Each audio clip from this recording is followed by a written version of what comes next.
Bonsoir à tous, ravi de vous retrouver pour le flash de 18h sur la télévision du Burkina.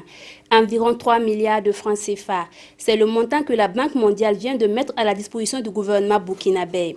La signature de convention de ce don a eu lieu ce matin à Ouagadougou. Cette somme est destinée pour le financement additionnel du projet Filets sociaux.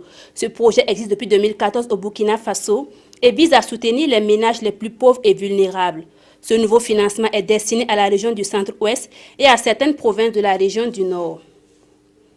Le Centre pour la gouvernance démocratique CGD a organisé ce jeudi une conférence publique sur la sécurité.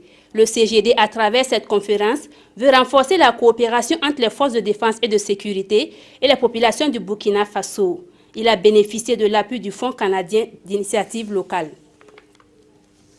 Le ministre en charge de l'agriculture a lancé ce matin à Saria, dans le Boulkiemde, les travaux d'aménagement hydro-agricole du projet 1 du programme de renforcement de la résilience à l'insécurité alimentaire et nutritionnelle au Sahel. Ce programme couvre 92 communes. Il se concrétisera par la construction et la réhabilitation de barrages, l'aménagement de périmètres irrigués et la réalisation de bassins de collecte d'eau de ruissellement aux abords des champs. Le coût est estimé à plus de 15 milliards de francs CFA.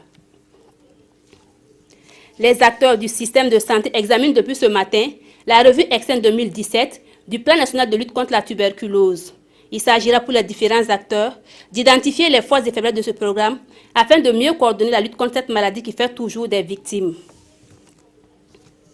10 morts, des milliers de personnes évacuées, des villages rasés, le Chili est confronté à des feux de forêt qualifiés par la présidente Michelle Bachelet de pire désastre forestier de l'histoire du pays.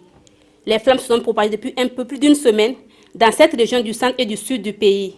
Plus de 4000 personnes, pompiers, enquêteurs, carabiniers, militaires et civils sont mobilisés pour venir à bout des incendies.